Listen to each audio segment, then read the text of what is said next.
Hola a todos y todas, bienvenidos, bienvenidas a este nuevo vídeo en el canal que ha sido y es un vídeo prácticamente improvisado, una lección casi improvisada, porque desde que ayer por la noche nos cayó como un mazazo la noticia del fallecimiento del gran teórico de la imagen del cine David Borwell, bueno, creo que somos muchos los que nos hemos quedado en shock y sobre todo, como decía Clara Heras en un tuit precioso hace apenas unos minutos, lo que demuestra la valía de Borwell es la cantidad de teóricos, teóricas que hemos corrido a celebrar su obra, su creación, su pensamiento, incluso, como es mi caso, cuando me he situado y me situó en las antípodas o en un planteamiento casi opuesto, ¿no?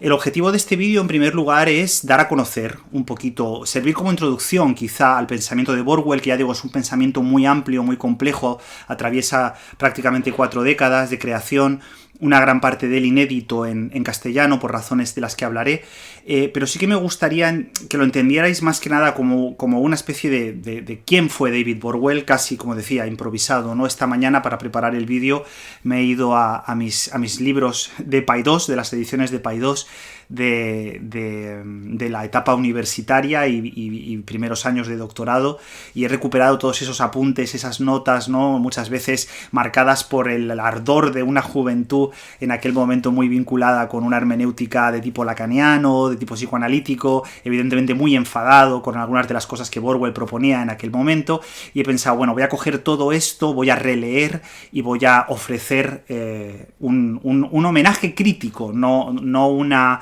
desde luego, no una loa a su pensamiento, que es, ya digo, muy complejo y que ha provocado algunos problemas gordos en el estado actual de la teoría de la imagen, pero desde luego una puesta en valor y un reconocimiento a ese gran hombre que nos obligó a pensar a la contra, ¿no? Y también, por qué no decirlo, al pensamiento de sus cómplices, de Thompson, de Steiger, que generalmente permanecieron un poquito a la sombra de lo que fue en la marca Borwell, ¿no? Y yo, bajo mi punto de vista, no sé si ustedes estarán de acuerdo, las grandes obras de Borwell no son las que él firmó en solitario, como diré, sino las que firma con Steiger, con su esposa Thompson, con Kristin Thompson, ¿no? Entonces, valga como un homenaje a este enemigo íntimo, que, como yo siempre digo, a los enemigos hay que cuidarlos y hay que seguirlos muy de cerca, porque son los que al final te invitan a pensar mejor, los que te dan la razón.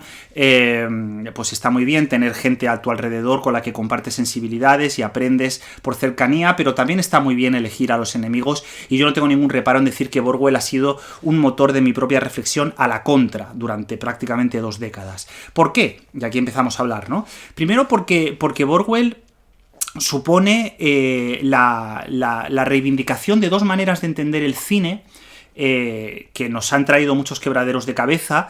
Una, por un lado, sería lo que llamamos el neoformalismo, algunos otros autores lo llaman formalismo, ahora explicaré por qué, y otro lado sería una revisión, propondría una revisión de la historia del cine en términos un tanto industriales y, por lo tanto, como demostraré, parcialmente resbaladizos. ¿Qué quiero decir? ¿Dónde está Borwell en el mapa? Vamos a empezar por aquí, ¿no? Borwell surge como una reacción a ciertas posiciones, primero semióticas y posteriormente postestructurales o postestructuralistas, ¿no? Borwell surge tiene varias etapas su pensamiento, yo me centraré sobre todo en las 2 primeras, que tienen que ver, aunque van en paralelo, ¿no? Realmente no hay un corte, hay como un diálogo, ¿no? Borwell tiene un doble perfil, es por un lado un historiador del cine, con una manera muy particular de entender la historia del cine, de entender las relaciones entre historia y significación, que están directamente vinculadas con una escuela que podríamos llamar la psicología cognitiva del film. Él es un cognitivista blando, no de línea dura, los hay mucho más duras, y por otro lado, y a su contra, contra sí mismo, Borwell también fue un teórico del cine, cosa que sin duda, si él oyera, creo que se horrorizaría parcialmente, porque fue uno de los encargados de intentar demoler sin éxito tanto el análisis estructural, en primer lugar el análisis fílmico, como posteriormente, en un segundo movimiento, las teorías del cine. y explicaré por qué, ¿no? Pero merece la pena ir despacio. Borwell surge, ya digo, en oposición. En primer lugar a Christian Metz, a un cierto Christian Metz, al Christian Metz que surgía de la semiótica, que todavía no había empezado su viaje hacia el psicoanálisis con el significante imaginario, ¿no? Pero también surge posteriormente, en un segundo momento, como una oposición a lo que él consideraba la primacía de la literatura, de la teoría de la literatura en las universidades aplicada al cine. Y aquí está, en el entrecruzamiento entre estos dos campos, está, para mí, la gran aportación de Borwell, que es, sin duda, la reivindicación absoluta de la forma. Y voy a explicar esto bien. Cuando antes decía que Borwell es un neoformalista, no es. Aquí hay un poco de discusión, ¿no? Porque es verdad que él bebe, por lo menos en una primera etapa, bebe del pensamiento de Bajin, utiliza mucho lo que sería los ejes del cronotopo de Bajin, ¿no? Y a partir de ahí construye una especie de dispositivo formal espacial cinematográfico muy interesante, pero realmente los formalistas rusos, hasta donde yo sé, no sé si alguno de los que siguen el canal me puede dar algún dato, no tienen textos puros y duros chocolatados sobre cine. Y realmente lo que Borwell hace en un primer movimiento es coger toda esa herencia del formalismo ruso, ¿no? Y aplicarla a una teoría, a una sistematización del lenguaje cinematográfico, poniendo en el centro la cuestión de la forma. ¿Esto qué quiere decir? Quiere decir que en muchas ocasiones, y esto es algo que yo personalmente experimenté como estudiante, ¿no? En muchas ocasiones nos hemos sentido demasiado pegados al contenido de los films, al qué dicen los films, al estudio de los personajes. Aquí ya hago un asterisco porque luego cuando hablaremos del cine clásico de Hollywood veremos una contradicción en el pensamiento borwelliano. Muchas veces estamos muy pendientes de lo que dicen las películas, de descifrar cuál es el mensaje, entre comillas, que nos ofrecen las películas. Esto para Borwell era un error.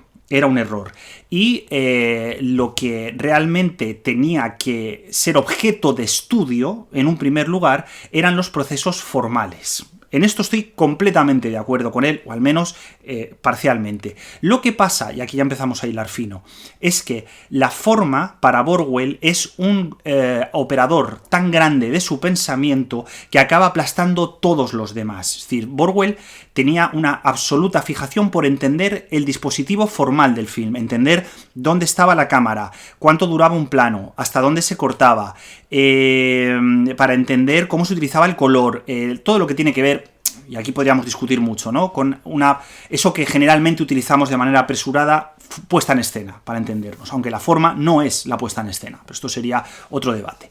Entonces, claro, Borwell tiene en primer lugar un ojo brutal, y por eso es muy interesante pasar por él, para ayudarnos a mirar mejor las películas, porque para él el cine no es una cuestión de contenido, sino que es una cuestión que encuentra su principal herramienta en los dispositivos formales. Hasta ahí muy bien. ¿Cuál es el problema? Fíjense, ustedes me dirán, los que me siguen y me conocen un poco me dirán, bueno, Aaron, es que tú llevas 20 años diciendo lo mismo, ¿dónde está la diferencia con Borwell? No exactamente, porque en tanto yo pertenezco a una cierta tradición semiótica, considero que la forma afecta, y aquí empiezan los problemas, a los procesos de significación del film, y por lo tanto requiere una interpretación. Es posible interpretar los procesos formales. Borwell esto es algo que, como luego explicaré, desdeñó por completo desde el minuto 1. Para él la interpretación va a ser su bestia negra y va a ser el gran problema de la apuesta borwelliana, como intentaré explicar a nivel teórico. Pero antes de llegar ahí, pasar por Borwell para entender la forma es algo absolutamente fundamental. Y de hecho, yo creo, y aquí es esto, yo siempre lo digo, ¿no? Muchas veces cuando me viene algún chico o chica estudiante de primero de carrera, o incluso alguien que quiere saber un poquito más en profundidad sobre cómo funciona el cine y no sabe por dónde empezar a leer, yo siempre le digo, el primer paso que hay que dar es este libro que tengo aquí detrás, que creo que está un poco fuera de foco, pero que se llama El arte cinematográfico, una introducción, que está firmado a la limón por Borwell y Thompson. Es un libro absolutamente maravilloso, tenemos la suerte de que Paidós todavía lo sigue editando, no sé por cuánto tiempo, pero es un libro para empezar a pensar la forma exquisito, porque te da unas coordenadas extraordinariamente claras para que tú empieces a entender, más allá de la mirada normal del espectador, de eso que de alguna manera vamos construyendo inconscientemente cuando empezamos a ir a las salas de cine y que vamos desarrollando, pensando que el cine es las historias que cuenta y no cómo las cuenta, que ese es el error, ¿no? Pero bueno, ese salto hacia la comprensión de la forma, que para mí fue absolutamente desvelador, ¿no? El decir, ostras, es que la posición de cámara sirve directamente a la historia, a la psicología de los personajes, al tono del film. Para mí el primer gran libro que hay que consultar, sin duda alguna, es esta introducción al arte cinematográfico que firmó Alain Limón con su esposa, ¿no? Pero también tiene una historia del cine extraordinariamente relevante.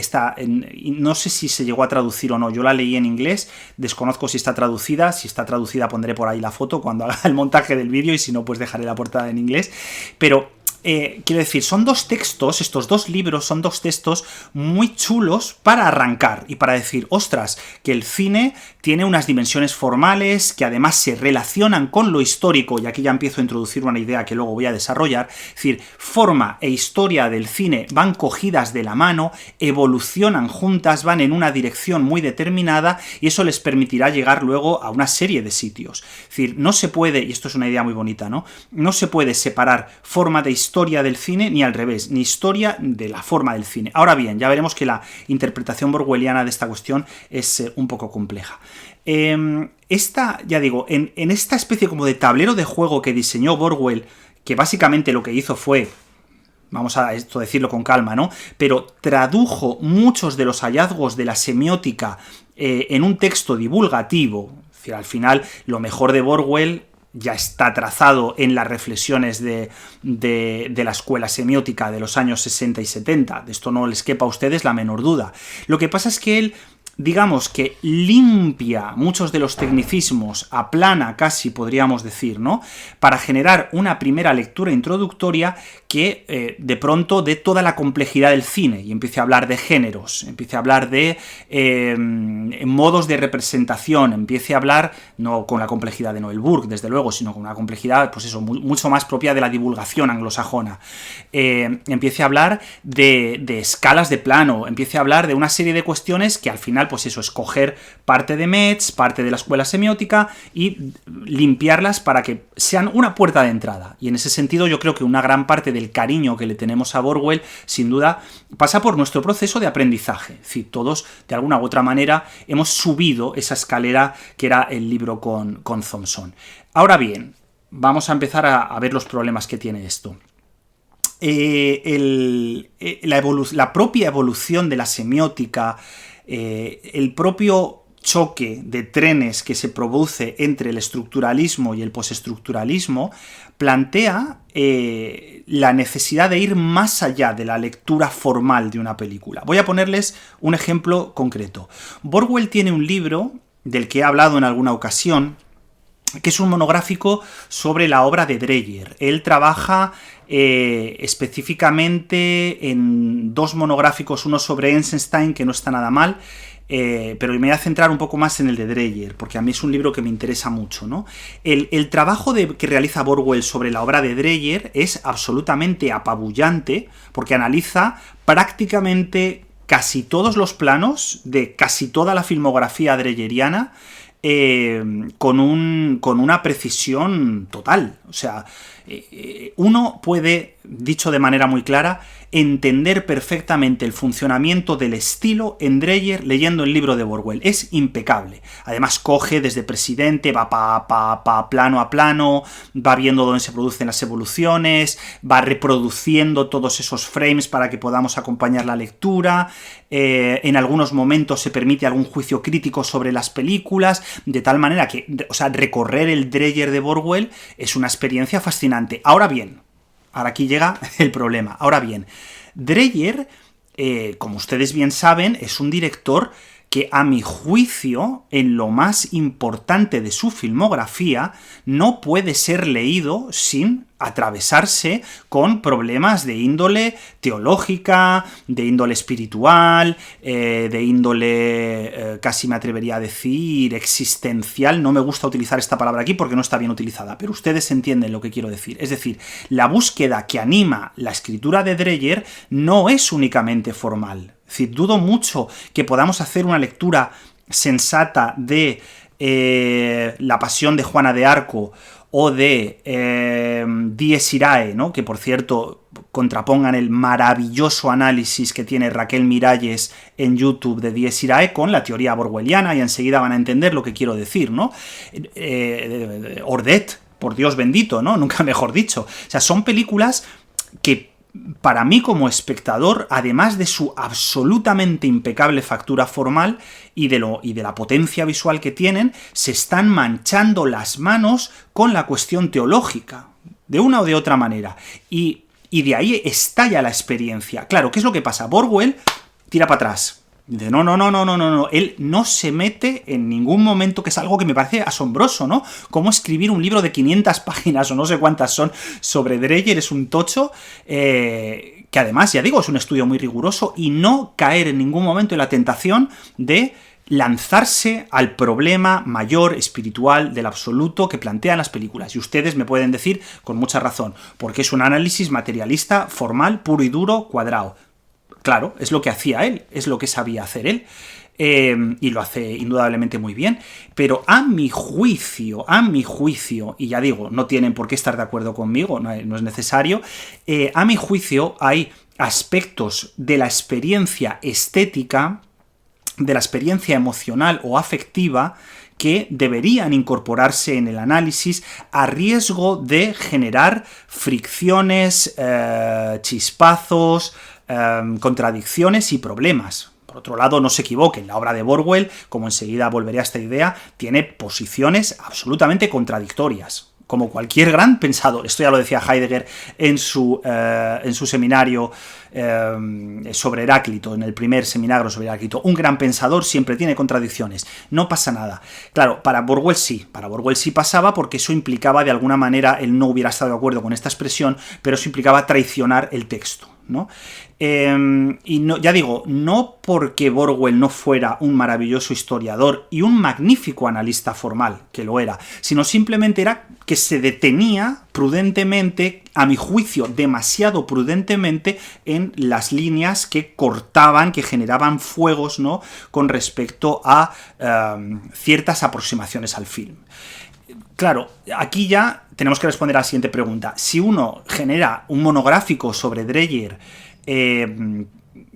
tan extraordinario, probablemente no lo hace solamente para entender su escritura cinematográfica, sino para ver hacia dónde lleva esa escritura cinematográfica. Pero claro, como ahí entra la subjetividad, como ahí entra la radical posición de cada espectador, como ahí entra una discusión no verificable ni en términos de la psicología cognitiva que él practicaba, ni en términos del formalismo, ahí se detiene el aparataje borwelliano. Y ahí es precisamente donde nosotros podemos, de alguna manera, generar una duda, que es la que voy a intentar plantear en el siguiente momento del vídeo. Hace apenas unos momentos les señalaba que la aportación de Borwell a la historia del cine había sido realmente notable, pero claro, hay que ponerla en su contexto y explicarla, ¿no? Porque la aportación borwelliana no es fácilmente compatible con la de otros historiadores, pongamos como los de origen semiótico, como puede ser Santos Zunzunegui o Carmen Arocena, o en otra dimensión Castro de Paz, que además es un autor que ha utilizado en repetidas ocasiones a Borwell y ha hecho lecturas muy interesantes sobre el mismo, sino que, de alguna manera, a mi juicio, la respuesta que da Borwell al problema de la historia es una respuesta parcial. ¿Por qué? Él inventa una terminología, un concepto, que es lo que llama la poética ahistórica. Perdón, la poética histórica. ¿Esto qué quiere decir? Y leo la definición literal tal y como se da en El significado del film, página 266. Dice: la poética histórica estudia el modo en que determinadas circunstancias las películas se elaboran, desempeñan funciones específicas y logran efectos concretos. Es decir, para sintetizarlo en una frase podríamos decir que lo que Borwell dice es que quiere estudiar la historia para a partir de la historia entender el estilo. Es decir, que cuando él y sus compañeras de viaje, analiza, por ejemplo, el cine clásico, lo que le interesa es partir del marco, por ejemplo, de las instituciones, de la ley, de la economía, de la distribución, incluso del marco social, para a partir de ahí bajar y ver cómo respondía el estilo de las películas a esa figura concreta. Claro, en el cine clásico de Hollywood la cosa les sale muy bien,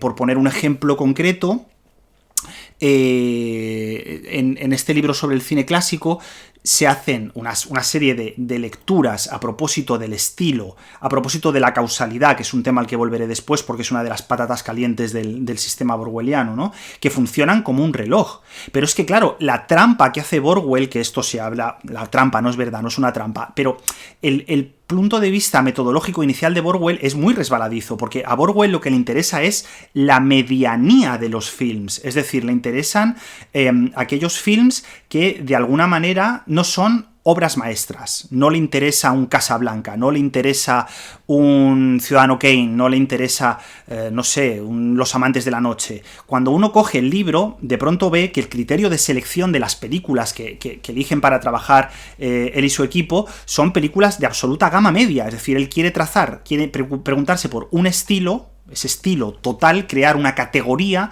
única, una taxonomía basada en una selección de películas medianas, donde lógicamente lo que va a sacar son rasgos medianos.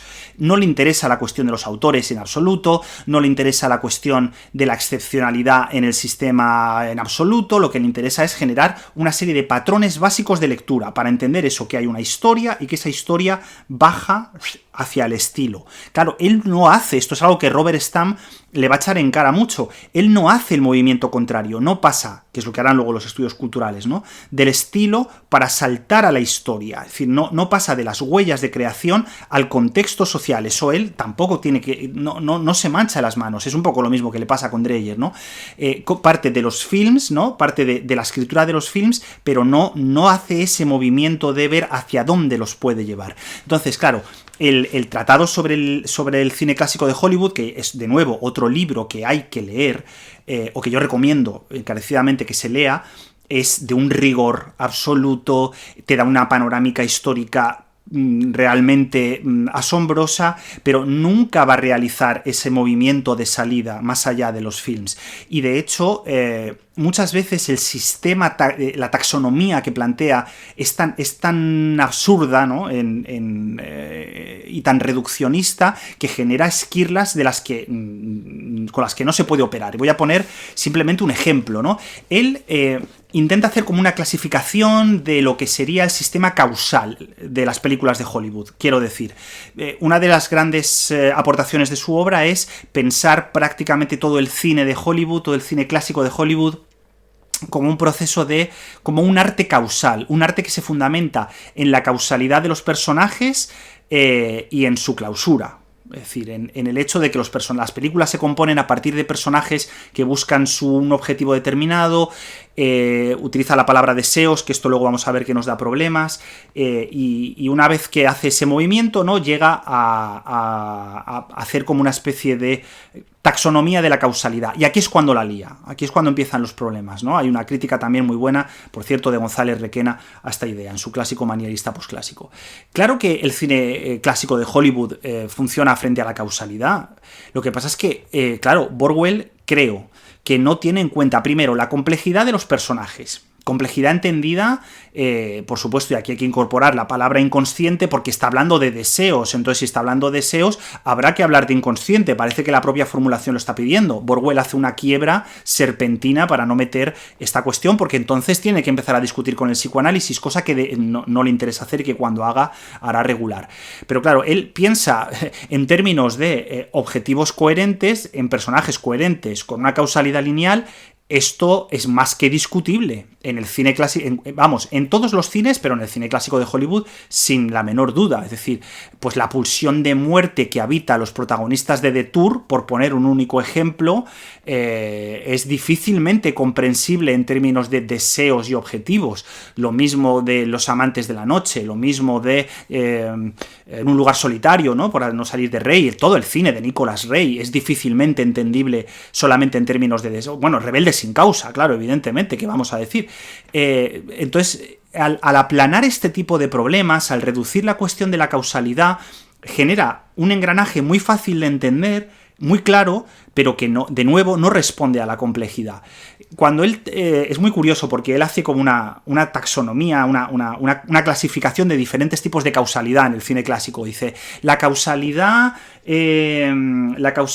genética, ¿no? La causalidad temporal, puede haber un huracán, puede haber una tormenta, la causalidad natural, quiero recordar que lo llamaba. Luego, la causalidad social, y dice la causalidad social se ve mucho en los cines soviéticos de los años 20, que sobreentiendo que se refiere a los movimientos sociales y a este tipo de cuestiones, ¿no? Causalidad geopolítica. Luego habla como de una causalidad indeterminada que conecta con el azar, o sea, y uno se da cuenta de que está buscando una manera de topografiar, dar respuestas para no entrar en el cogollo del cine clásico y de todos los cines, que es, si tomamos en serio que el motor de la estructura, que esto es algo que le pasa a Mackie también, si tomamos en serio que el motor de la estructura es el personaje y que el personaje se mueve según su deseo, tronca, tenemos que hablar de inconsciente, porque hay deseos conscientes y deseos inconscientes. Y esto es algo que Mackie formula, pero que Borwell hace ahí una finta para no tener que hablar con el psicoanálisis. Claro, todo esto va generando una especie como de posición que va a estallar, y ahora ya entramos en la parte más crítica del vídeo, va a estallar en el momento en el que él, junto con otros miembros de la escuela analítica anglosajona de filosofía, junto con otros miembros de la teoría cognitiva del momento, teoría fílmica cognitiva, decide dar el portazo contra la teoría y contra la interpretación, que es curiosamente algo que estamos trabajando en los vídeos sobre Umberto Eco, ¿no? Quiero detenerme en esta idea porque para mí es el gran reto del diálogo con Borwell. La apuesta de Borwell hay que entenderla en un marco histórico muy concreto, sobre todo en su segundo movimiento, ¿no? Que es al que voy ahora, la segunda gran etapa de su pensamiento, que es la de la negación de la teoría del cine o de la post-teoría del cine y la negación de la interpretación.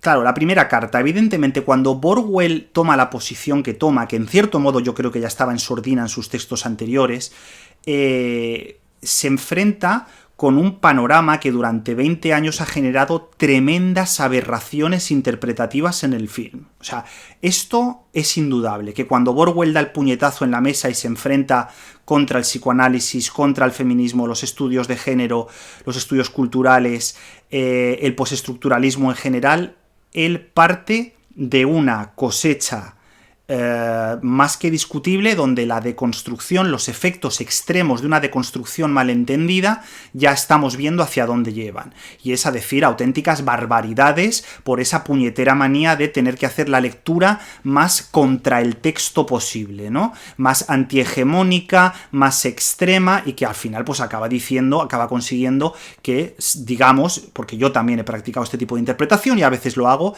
auténticas idioteces con respecto a los films que analizamos. Entonces, Borwell, yo entiendo que en su mirada de historiador, entre comillas, particular, como ya he dicho, repudie este tipo de posturas porque para él un análisis ahistórico no tiene sentido. Es decir, para él un análisis que no ancle sus raíces en la cuestión histórica y en la lectura histórica, no tiene sentido. El hecho de que una película esté flotando, ¿no? Y que de pronto cojamos hoy Ciudadano Kane o cojamos, pues como acaba de hacer hace poco Laura Mulvey con Los caballeros las prefieren rubias, y hagamos un análisis en términos contemporáneos y no sé qué, esto para él es poco menos que un insulto, ¿no?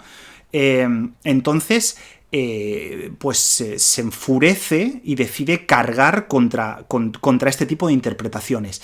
En segundo lugar, en tanto formalista, y por eso me he detenido antes en esta cuestión, Borwell toma esta postura porque detecta que una gran parte de los estudios de cine en el mundo anglosajón habían sido extraordinariamente dominados desde el campo de la teoría de la literatura. Y desde los departamentos de teoría de literatura, que además habían hecho buenas migas con los estudios culturales, con el feminismo, la teoría queer, etcétera, etcétera, cosa que a él le espeluznaba. Borwell fue un pensador muy conservador, mucho, hay que decirlo, lo cual no empaña su pensamiento, pero hay que saberlo a la hora de leerlo. Entonces, él reivindica, y aquí comete el error, él reivindica un campo propio para los estudios fílmicos. Perfecto, hasta ahí perfecto, estoy totalmente de acuerdo con él, pero no se da cuenta de que al hacerlo, en realidad lo que exige también es la destrucción de la teoría del cine como disciplina. Esto está en Post Theory, tal cual, escrito, y entonces lo que hace es pasarle la pelota y vendernos a los analistas fílmicos y a los teóricos del cine, vendernos directamente a la filosofía del cine, a los filósofos, es decir, quiere arrancar la teoría del cine de las garras de la literatura, destruirla, pero ¿quiénes están calentando en el banquillo? Los filósofos analíticos y toda la filosofía del cine. Empezando, bueno, y no solamente los analíticos, Deleuze en el planteamiento continental, ¿no? Todavía Deleuze, venga, vamos a darle a Deleuze. Como no hay nadie que haya escrito sobre cine más allá de la filosofía, otra vez Deleuze. Claro, el movimiento fue dramático y fue un error absoluto. Porque, claro, o sea, es muy sano querer revitalizar el campo y querer ponerle un problema a la teoría. También es verdad que en aquel momento pues salieron como mogollón de libros sobre The End of Theory, ¿no? Tal, sobre todo en el mundo anglosajón, porque en el mundo anglosajón hacen estas cosas, de que de pronto un día se levantan y deciden que ya no hay teoría, ni hay teoría del cine, ni hay teoría de nada, y se ponen como a aplicar con el martillo marcos pues estructuralistas absolutamente demenciales. Ya no hay saber, ya no hay verdad, ya no hay teoría. Venga, ahora hacemos el Pino Puente en las universidades. Si me permiten, tomo un tono de humor, pero es que no es gracioso, es una putada, porque al final de aquellos polvos vienen estos lodos. Es decir, cuando nos han pasado por encima tantos compañeros desde otras perspectivas de la comunicación audiovisual y se ha destruido el campo de la teoría del cine, del análisis fílmico y estamos como estamos, uno de los culpables directos es este movimiento de Borwell. Y los palmeros de Borwell, porque no vieron que efectivamente lo que estaban haciendo era entregarle en bandeja la disciplina a la filosofía del cine, que para ellos es una subdisciplina dentro de la filosofía del arte, ya no digamos de la estética, lo cual, claro, pues al final es el no reivindicar un espacio propio para la disciplina, que era lo que quería hacer Borwell en primer lugar, pero que no le salió. Entonces, claro, él niega la posibilidad de una teoría, él niega la posibilidad de un saber analítico, pero ojo, porque esto hay que pensarlo, lo hace de una manera ultra inteligente, y hay algo en su argumento que tenemos que tener cuidado con él, porque es verdad. O sea, porque hay algo en su argumento que es verdad y que tenemos que manejar con cuidado. Y es que muchos de estos análisis que vienen pues del feminismo, de la filosofía psicoanalítica, mentira, no existe la filosofía psicoanalítica, del psicoanálisis, sobre todo del lacaniano, de una cierta aproximación bartesiana, ahora hablaré de esto, ¿no? Todos estos análisis, muchos de ellos, los peores, los que han reventado incluso la credibilidad de su propia disciplina, encuentran en el texto lo que van a buscar. Es decir, yo vengo con mis herramientas lacanianas, esto es Zizek, por ejemplo, vengo al texto con mis herramientas lacanianas, voy a reventar el texto de arriba abajo con mis herramientas lacanianas y voy a acabar concluyendo que Lacan tenía razón y que el dictum lacaniano era el correcto. Entonces hago esta lectura lacaniana con mis herramientas lacanianas para que me dé a mí la razón y a Lacan. Esto es demencial. Primero porque la persona que hace esto es que no ha entendido a Lacan, probablemente, pero bueno, eso sería otro debate. Pero en el campo del análisis feminista es como vengo con mis herramientas feministas para que las películas me den la razón, entonces lo aplico y saco de la película el lenguaje y el mensaje que yo quiero sacar, ¿no? De tal manera que la película al final solo acaba siendo una excusa para que me dé a mí y a mis herramientas un baño de verosimilitud, para que confirme lo que ya pienso. Voy con ideas preconcebidas al encuentro con el film. Y ahí es donde está el cogollo. Un buen análisis formal no permite hacer este movimiento. En eso hay que darle la razón a Borwell. Un buen análisis formal confirmará, pondrá en dudas, requerirá más teoría lacaniana, más teoría feminista, más teoría cognitiva, más teoría del tipo que sea.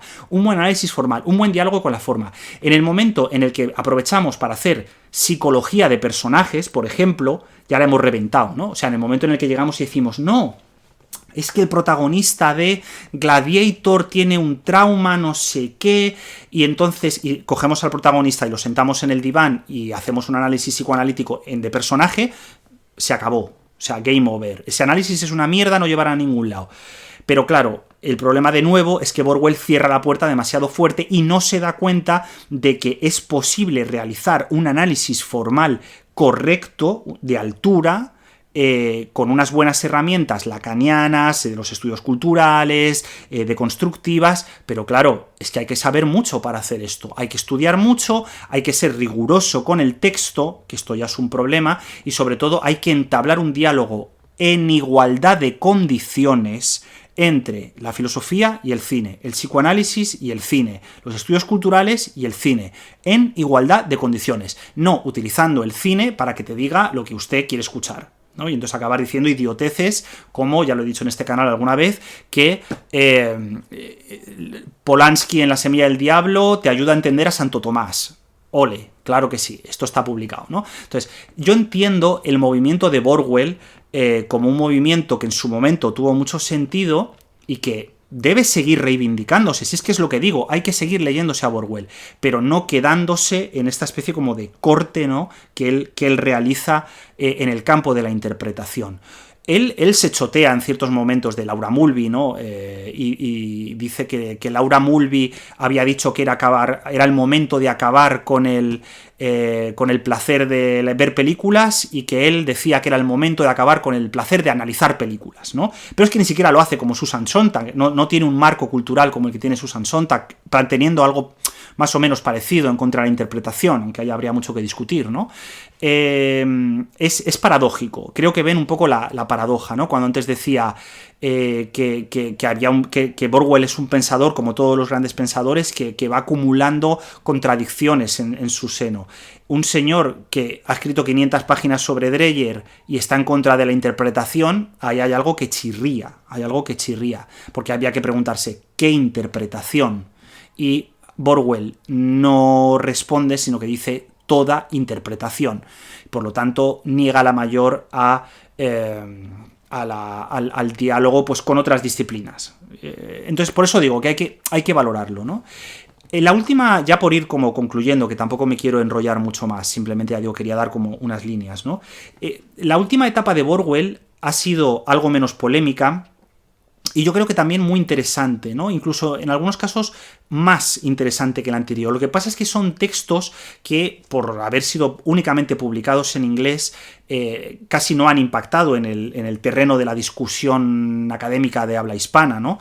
Nosotros tuvimos la suerte de que Paidós, en un momento determinado glorioso de la historia del análisis fílmico y de la edición de libros de cine, tenía una colección increíble en la que se gastaba una pasta en traducir textos absolutamente maravillosos, y tuvimos en librerías al mejor Metz, tuvimos en librerías a Eisenstein, tuvimos en librerías a Deleuze, tuvimos en librerías a lo mejor de Borwell, de aquella época, pero claro, como eso desapareció, pues ya no hay ninguna editorial en principio que haya cubierto ese hueco, y lógicamente tenemos un vacío. Entonces, a mi juicio, los últimos trabajos de Borwell, tanto su retorno al Hollywood contemporáneo, que es francamente interesante, como su aproximación a unos ciertos cines asiáticos, que además citaba ayer Rubén Higueras en Twitter, recordaba esta parte de su trayectoria, como por otro lado también sus últimos trabajos sobre crítica de cine, que son muy interesantes, ¿no? Son textos que mantienen una ligereza, que son asumibles, pero donde, a mi juicio, lo que ha hecho ha sido seguir discutiendo con la historia. Yo creo que Borwell, en su última etapa, se ha especializado en seguir manteniendo esa línea, ese cañón mayor, ¿no? Esa pieza mayor entre lo que sería la historia entendida como un continuo y el estilo cinematográfico como una especie de interlocutor de esa historia. Al final puede que esa sea una de sus grandes aportaciones. Claro, ¿quiénes han heredado el trono borwelliano? Esta sería una pregunta muy interesante. Desde luego, yo creo que la cierta escuela anglosajona, la de Rosenbaum, sobre todo la de los mutantes, hay un momento en el que enganchan Borwell y los mutantes por su relación con las mutaciones de lo cinematográfico, pero igual que en Rosenbaum sí que hay una posición crítica algo más analítica y algo menos polémica, y Rosenbaum, por ejemplo, construye, Rosenbaum en sus textos sobre la cinefilia también denuncia, por ejemplo, la primacía de un cierto abuso de la teoría de la literatura para pensar el cine, y apoya con un diálogo abierto con los historiadores del arte, cosa que a mí me parece fundamental, o sea, entender que nuestros colegas de los departamentos de historia del arte tenemos que ir a llamar a su puerta.